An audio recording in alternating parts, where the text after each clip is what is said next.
Meeting का आयोजन किया जा रहा है। मतलब भगवान निषाद राज जी कुछ हो तो ग्रुप में आ जाए मैसेज। बड़ी धूमधाम से मनाया जा रहा है। आजमगढ़ शहर में स्थित नेहरू हॉल में मनाया जा रहा है। अगले साल भी हम लोग आए थे।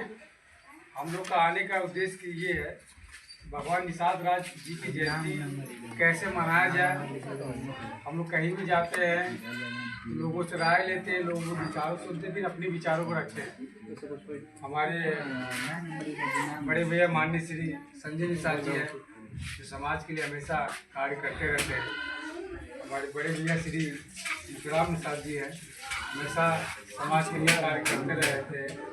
हमारे बड़े भैया श्री राकेश निषाद जी हैं, श्री अरविंद निषाद जी हैं, और भोला जी भी है। भोला जी के द्वारा एक आयोजन किया जा रहा है, और श्री संजय से ऐसे तमाम लोग हैं जो कहीं न कहीं इसी तरह, जैसे अब आपके बीच में हम सब जा रहे हैं, इसी तरह वो कहीं न कहीं किसी न किसी गांव में जाकर लोगों को बता रहे हैं। तो यहाँ पे आए हुए आप सभी माताओं बहनों को, बड़े भाइयों को मैं साथ झुका प्रणाम करता हूँ। और कहने का तात्पर्य हमारा ये है कि जो अपने विचार को ये बताएंगे, उनके विचारों को सुनिएगा और सुनने के बाद उनको ग्रहण करिएगा। आज क्या रीज़न है कि गांव-गांव लोगों को बताना पड़ रहा है, लोगों को बहुत समझाना पड़ रहा है कि हमारा समाज देखा जाए कि सबसे ज़्यादा हर समाज से बहुत पीछे है, हर समाज से। उसका रीज़न है शिक्षा।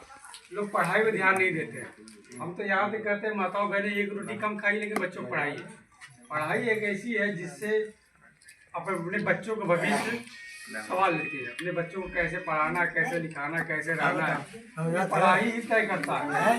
तो आप लोगों से निवेदन ये है कि बच्चों को पढ़ाई के लिए खाली ध्यान दिया, ज़्यादा ध्यान दीजिए। 5 अप्रैल दिन रविवार पड़ रहा है।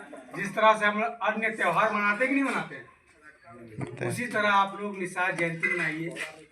जब निषाद जयंती मनाएंगे तो आपको ये लगेगा अगल बगल गांव, अगर सारा चीज़ों जितने भी अन्य समाज के लोग वो आपके बारे में जानेंगे, आपसे कहेंगे, उनको ये आभास होगा कि और क्या है, तो उनको बताना नहीं पड़ेगा, क्योंकि हमारा इतिहास बहुत गौरवशाली इतिहास रहा है। आप अगर इलाहाबाद में जाएंगे तो भगवान निषाद, जितना आजमगढ़ का सिटी है उतना बड़ा किला बना हुआ है, लेकिन हमारे लोग नहीं जानते। उसका रीजन शिक्षा का अभाव। आप लोग हाथ उठाए, कितने लोगों के पास भगवान निषाद राज की फोटो है? चलिए, बहुत बहुत धन्यवाद। और फूलन देवी किसके पास है? बहुत बहुत धन्यवाद। और जिनके पास नहीं, उनका भी धन्यवाद। लेकिन आप लोग से निवेदन है, गूगल पर सर्च करेंगे तो उनका फोटो मिल जाएगा, नहीं तो भोला भैया संपर्क कर लीजिएगा, आप भैया जी से संपर्क कर लीजिएगा। आप अपने घर में भगवान निषाद राज और फूलन देवी के बारे मतलब तस्वीर लगाइए। आप किसी भी घर में जाते फोटो लगा रहता है कि नहीं लगा रहता है? लेकिन अब हमारे जो महापुरुष है, जो हमारे आराध्य, हमारे जो भगवान है, लोग उनको भूल जाते हैं। आप अगर चला जाए अपने समाज के बारे में तो लोग नहीं लगाते, लेकिन अगर ये कार्य नहीं करेंगे तो लोग कैसे लोग जानेंगे?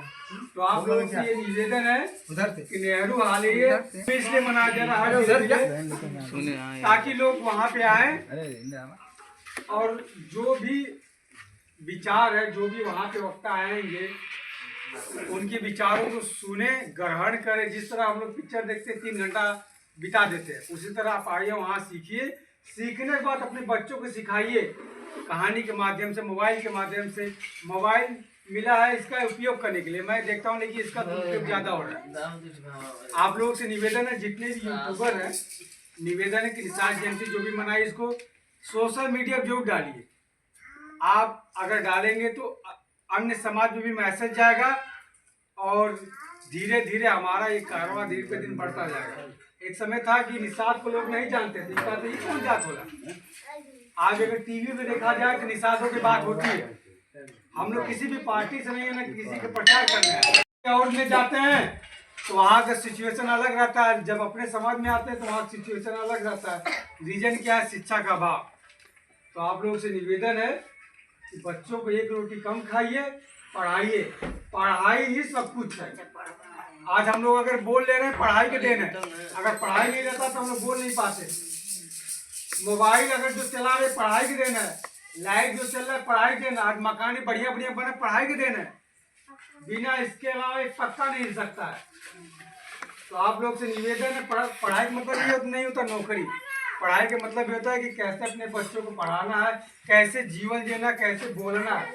अभी एक एप्लीकेशन लिखना पड़ जाता है तो हम किसी ग्राम प्रधान के पास जाते हैं, कोई बीडीसी है उनके पास जाते हैं, या तो आपके समाज में है या अन्य समाज जो पढ़े लिखे उनके पास जाते हैं। लेकिन हमको क्या करना है, अपने बच्चों को शिक्षित बनाना है। तो कितने लोग अपने बच्चों को शिक्षित बनाएंगे, हाथ उठाइए। पढ़ाएंगे ना आप लोग? पढ़ाई का बहुत जरूरी है, पढ़ाई बहुत जरूरी है। तो इन्हीं सब चीजों के बाद मैं अपनी बातों को विराम कर रहा हूँ। मैं चाहूंगा कि यहाँ पे आए भोला भैया जी आए, अपने विचारों को रखें। आइए नाम दे दीजिए ताकि हम बुला दें। संख्या में 5 अप्रैल को भगवान निषाद राज की जयंती मनाने के लिए आजमगढ़ नेहरू हॉल में पहुँचे। जिस तरह अन्य समाज मनाता है उस तरह हम लोग वहाँ पर मनाने के बाद घर घर आकर दीप जलाएं और बच्चों को बताएं, इस तरह सभी लोग जाने कि हमारा इतिहास किस तरह कितना बड़ा है और कितना गौरवशाली है। हमें यह खुशी है कि हम निषाद वंश में जन्मे हैं। और निषाद राज का एक फोटो लीजिए, वहाँ पर मिलेगा, और शाम को आइए, एक दीपक जलाइए और सबको बताइए। इसी बातों के साथ अपनी बाड़ी को विराम। जय निषाद राज। जय निषाद राज। धन्यवाद। देखिए 5 अप्रैल को हम लोग को जिस स्कूल या जिस समाज में जन्म लिए हैं उसमें हम लोग एक मसीहा कहा जाते थे, निषाद राज, जो भगवान श्री राम के साथी कहे जाते थे। आज 5 अप्रैल को उन्हीं की जयंती मनाई जाएगी। उसी के उपलक्ष्य में यह मीटिंग रखी गई है ताकि हम लोग भी उस अपने एक जो मसीहा कहे जाते हैं उनके बारे में हम लोग जान सके। जय निषाद राज। जय निषाद राज। जय निषाद राज। जय निषाद राज। रंगना फूलन देवी अमर रहे। रंगना फूलन देवी अमर रहे। सर्वप्रथम यहाँ गुजर पार की धरती और यहाँ के लोगों का बहुत बहुत धन्यवाद, जो अपना कीमती समय निकाल के आप लोगों ने हमारे संगठन की बातों को और समाज को जानने की आप लोग अपना कीमती समय दिए। सर्वप्रथम देखिए, सारे लोग कह रहे हैं कि शिक्षा तो सब वाकई में बहुत जरूरी है, क्योंकि जीवन जीने के लिए शिक्षा एक ऐसी चीज़ है कि आपको समाज को जोड़ने का जो सबसे पहला कार्य होता है वो कहीं ना कहीं शिक्षा होता है। अगर हम शिक्षित नहीं रहेंगे तो वही पुराने आदिवासी के ज़माने में जिस तरह जंगलों झाड़ियों में हमारे समाज के लोग रहते थे उसी तरह हम लोग बिखर जाएंगे, टूट जाएंगे। लेकिन अगर शिक्षा की बात की जाए तो हमसे पहले हमारे ही समाज के लोग, आज के पहले बहुत सा पहले एक से एक ऋषि मुनियाँ हुआ करते थे, जिसमें वेद व्यास है, महर्षि कश्यप है। वेद व्यास तो इतना आगे थे कि वो कलयुग की रचना सतयुग में बैठ के कर दिए थे। हमारा समाज आज पीछे जरूर है, लेकिन ये कहने की जरूरत नहीं पड़ेगी हमको कि हम लोग शिक्षा से दूर रहे। शिक्षा से हम लोग भटके हुए, हमको बस प्लेटफॉर्म नहीं मिल रहा। प्लेटफॉर्म क्यों नहीं मिल रहा है? क्योंकि अधिकतर हमारे समाज के बच्चे अगर 2 दिन 3 दिन स्कूल नहीं जाते हैं तो हम लोग पहले कहते हैं कि अरे यार ये स्कूल अब नहीं जा रहा है, लग रहा है इसको पढ़ने में मन नहीं है। हम कोशिश नहीं करते कि उसको जबरदस्ती स्कूल भेजें या मारते हुए पीटते हुए समझा बुझा के स्कूल ले जाएं। 4 दिन अगर वो समाज में काम नहीं किया, नहीं पढ़ने गया, अरे यार भेज दो इसको सूरत, वहाँ पे उसके जीजा रहते हैं, उसके भैया रहते हैं, उसके पुप्पा रहते हैं, मौसा रहते हैं, मामा रहते हैं, भेज दीजिए, वहीं पे टाइल्स काम सीख लेगा, सोफा काम बनाने सीख लिया, बेड सोफा बनाने सीख लिया, उसी में वो अपना जीवन को खत्म कर लेते हैं और एक मजदूर बनकर ही रह जाते हैं। शिक्षा लेने का एक मूल कारण ये भी होता है कि जैसे सरकारी योजनाएं हमारे समाज में आती है, बहुत से योजनाएं जो है मछुआ समाज की हम लोग की आती है, लेकिन हम लोगों को जागरूक न होने की वजह से, शिक्षा की कमी होने की वजह से वो लाभ जो हम लोग हमारे समाज को मिलना चाहिए वो ठाकुर पंडित भूया लाला वो ले चले जाते हैं, हम लोग नहीं पा पाते। क्यों नहीं पा पाते हैं? क्योंकि हम तो बस यही सोचते हैं कि बस यही जिंदगी, इसके अलावा कुछ नहीं। सरकार कोई भी रहती है हम लोग को योजना में जो लाभ देने की कोशिश करती है, लेकिन हम लोग शिक्षा के अभाव में उस योजना का लाभ नहीं ले पाते। तो हमारे संगठन जो है निषाद सेवा संस्थान, जो हमारा एक NGO बना है, वो समाज को एक मुख्य धारा से जोड़ने की कोशिश, एक प्रयास किया जा रहा है। जिसमें हम लोग निषाद सेवा संस्थान को जो है लेकर आए कि अपने समाज के अपने वर्ग के लोगों के बीच में जाए और जो एक एक नागरिक है लोगों को जोड़ा जाए, समझाया जाए कि देखिए कि आप शिक्षा की तरफ अगर जाएंगे तो कहीं ना कहीं आपको लाभ मिलेगा। अगर आप इस तरीके से बनवाते हैं तो आपका अधिकार जिस तरीके से पीछे से लोग खाते आए उस तरह खाते चले जाएंगे और हम लोग इसी तरीके से झोपड़ी पट्टी में रह जाएंगे। हम लोग का अधिकार कोई देने नहीं आएगा, क्योंकि लोग अक्सर कहते हैं कि जब किसी अधिकार को पाना होता है तो एक बच्चा होता है, जब वो रोता है तभी उसकी माँ उसको दूध पिलाती है, नहीं रोएगा तो उसी तरह वो बैठा रहेगा, उसको कुछ नहीं मिला। तो आपको अपना अधिकार पाने के लिए आपको रोड पे आना पड़ेगा, अपने अधिकार को जानने की जरूरत है। और जानना कैसे, उसके लिए हमको एक बैनर तले आना पड़ेगा, एक समाज को जोड़ने के लिए।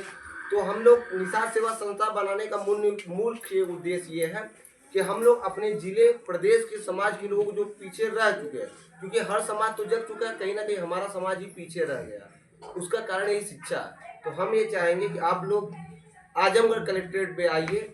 5 अप्रैल को निषाद जयंती मनाई जाएगी, जिसमें हमारे इतिहास को बताया जाएगा और किस तरीके से हमारे समाज को आगे ले जाया जाए। उसमें एक से एक बुद्धिजीवी लोग रहेंगे जिसमें आप लोग को मार्गदर्शन करेंगे। इसीलिए हम आप लोग से हाथ जोड़ से निवेदन करेंगे कि आप लोग 5 अप्रैल को एक बार कुछ समय निकाल के समझ लीजिए कि एक दिन जिस तरह हर चीज के त्योहार के, ताकि एक समाज में संदेश जाए। जब आप छुट्टी मना के आए रहेंगे, काम बंद किए रहेंगे, तो लोग पूछेंगे हाँ वो काहे आज फलनवा काम बंद किए, तो वो पूछे बताएंगे ना कि हमारे आज हमारे कुल देवता निषाद महाराजा निषाद राज की जयंती है, इस वजह से हम आज जो है इस काम को बंद करके अपने समाज की जयंती मनाने का कार्य कर रहे हैं। आप देखते होंगे एक चमार समाज का बच्चा जो रहेगा, एक चमार समाज के लोग रहते हैं, जब उनको जो है 14 अप्रैल आता है तो वो बिना कहे जो किसी गांव में अपना धूमधाम से अपनी जयंती मनाते हैं, क्योंकि वो जानते हैं कि हमको जो है अगर जयंती मनाएंगे, अपने इतिहास को नहीं जानेंगे तो हम अपने इतिहास को कभी नहीं जान पाएंगे, ना कभी हम आगे बढ़ पाएंगे। तो अगर समाज को बढ़ना है तो अपने कुल देवता को, अपने पूर्वजों को याद करने की जरूरत है और उनकी जो सीख थी, जो हमको मिला है विरासत में, उसको आगे ले जाने की जरूरत है। इसीलिए मैं आप लोग से एक बार पूरा निवेदन करूंगा कि आप लोग अपना कीमती समय 5 अप्रैल को कलेक्ट्रेट कचहरी नेहरू हॉल में जरूर आए। जय हिंद, जय निषाद।